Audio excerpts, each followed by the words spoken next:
मेरे बहुत ही प्रिय और बेहद सम्मानित साथियों, हृदय की असीम गहराइयों से अभिनंदन, बहुत बहुत हार्दिक स्वागत।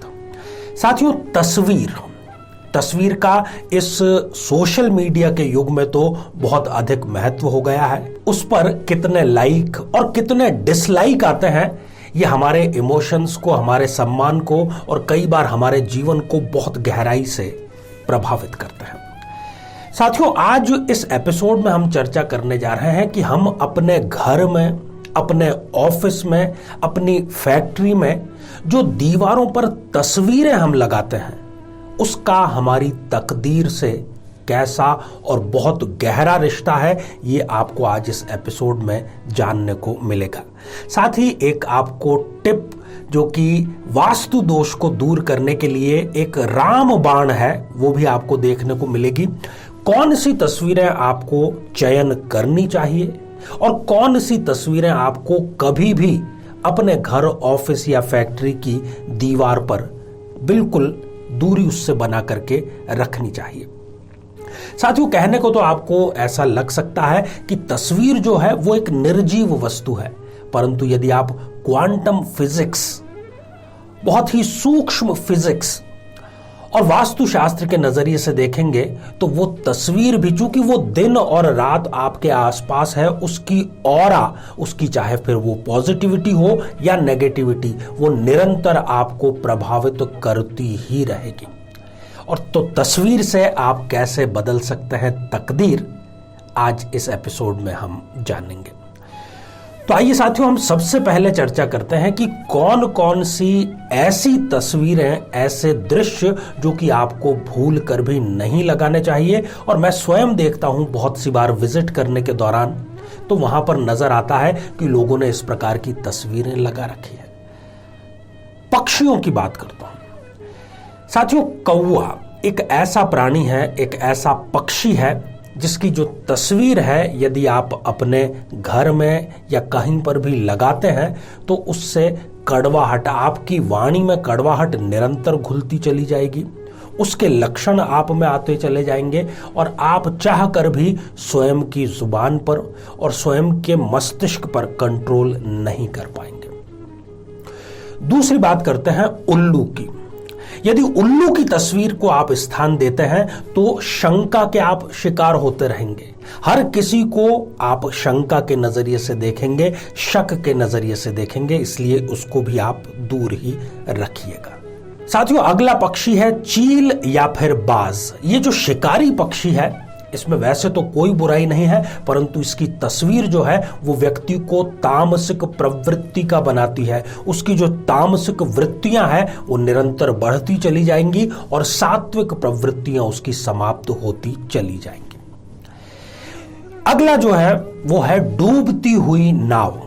डूबती हुई नाव का या समुद्र के तूफान का कभी भी दृश्य हमें नहीं लगाना चाहिए। किसी भी प्रकार की हिंसा का दृश्य नहीं लगाना चाहिए। क्या आप अपनी तकदीर को, अपने भविष्य को डूबता हुआ देखना चाहेंगे? बिल्कुल नहीं। इसलिए इस तस्वीर से भी आप दूरी बनाकर रखें। जितने भी, कहने का अर्थ है कि जो शिकार के दृश्य हैं उनसे दूरी बना करके रखना चाहिए। ढलता हुआ सूर्य, यदि सूर्य जो है वो ढलान पर है तो ऐसे को भी आप कभी भी स्थान मत दीजिए, क्योंकि वो आपके करियर को ढलान पर लेकर के जा सकता है। ऐसे सभी दृश्य जो किसी न किसी प्रकार से भयानक हैं, डरावने हैं, डराने का कार्य करते हैं, उनसे भी आपको दूरी बना करके रखना चाहिए। ऐसा कोई दृश्य जिसमें कोई बच्चा या स्त्री रो रहा है, वो व्यक्ति को वीतरागी बना देगा। उसको लगेगा कि अब दीन दुनिया से उसका विश्वास उठ गया है और उसको संन्यास ग्रहण कर लेना चाहिए। उसके अंदर वीतरागता घर कर जाएगी। इसलिए ऐसी तस्वीरों को भी आपको स्थान नहीं देना चाहिए। जितने भी हिंसक जानवर हैं जो कि मांसाहारी हैं, जैसे कि शेर, चीता इत्यादि, इनकी भी तस्वीरों को आपको स्थान नहीं देना चाहिए। देखिए, जिन्होंने बड़े बड़े शेर और चीते घर में लगा रखे थे, वो आज एक सामान्य जीवन जी रहे हैं।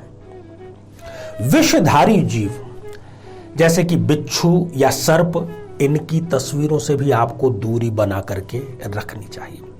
तो साथियों, ये तो थे सारे के सारे नकारात्मक। अब मैं कुछ बातें करता हूं जो कि सकारात्मक प्रभाव देती हैं, और उन तस्वीरों को आपको स्थान अवश्य ही देना चाहिए, और क्या उसमें सावधानी रखनी चाहिए।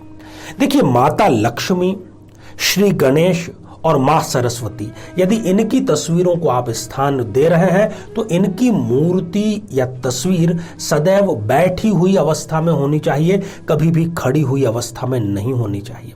नहीं तो इनकी कृपा, इनका आशीर्वाद पूर्ण रूप से आपको नहीं मिल पाएगा।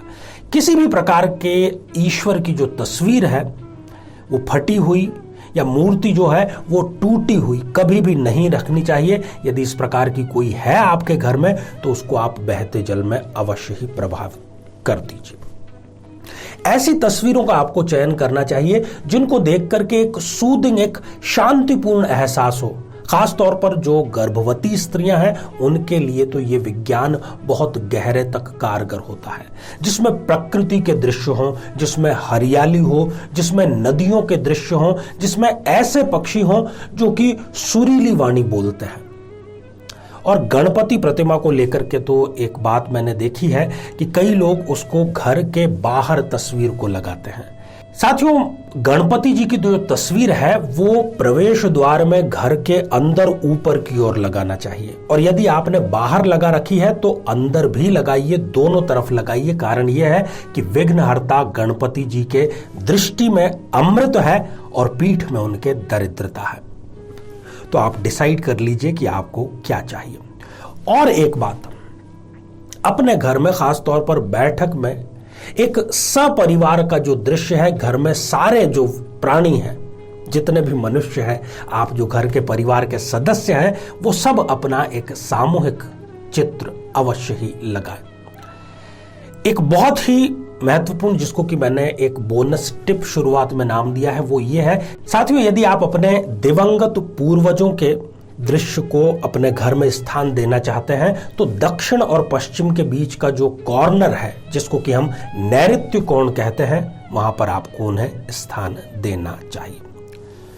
तो साथियों, अब बात करते हैं कि एक ऐसा उपाय जो कि घर के सभी प्रकार के वास्तु दोषों को समाप्त करता है, वो ये है कि आपका जो मुख्य द्वार है उसकी बाईं तरफ आपको माता तुलसी का पौधा और दाहिनी ओर एक गमले में केले का पौधा अवश्य लगाना चाहिए। नित्य उनको जल समर्पित करें और संध्या काल में वहां पर आप दिया भी प्रज्वलित करें। जब आप घर से बाहर निकल रहे हैं मुख्य प्रवेश द्वार में, तब की बात, उस स्थिति में आपके बाईं तरफ मां तुलसी और दाहिनी ओर केले का वृक्ष होना चाहिए। और जब आप शुभ कार्य के लिए निकलते हैं तो अपना स्वर आपको जरूर देखना चाहिए और उसी के अनुसार दाहिना या बायां पैर जो है वो घर से बाहर सबसे पहले निकालना चाहिए।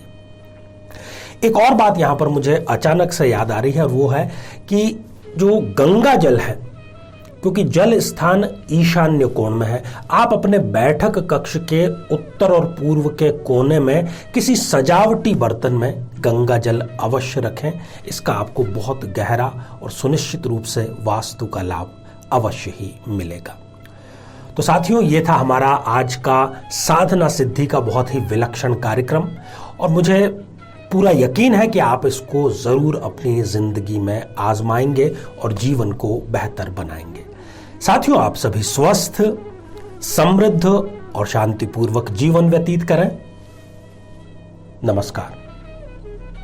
जीवन में किसी समस्या का सामना कर रहे हैं, जैसे कि शादी में देरी होना, पति पत्नी में मनमुटाव या तलाक तक की नौबत आ जाना, संतान का प्राप्त न हो पाना, नौकरी या धन प्राप्ति में बाधा आना, जीवन के प्रत्येक क्षेत्र में किसी न किसी प्रकार की बाधा आना, तो आज ही अपनी जन्म पत्रिका का संपूर्ण विश्लेषण करवाएं और पाएं समस्या से सदैव के लिए मुक्ति।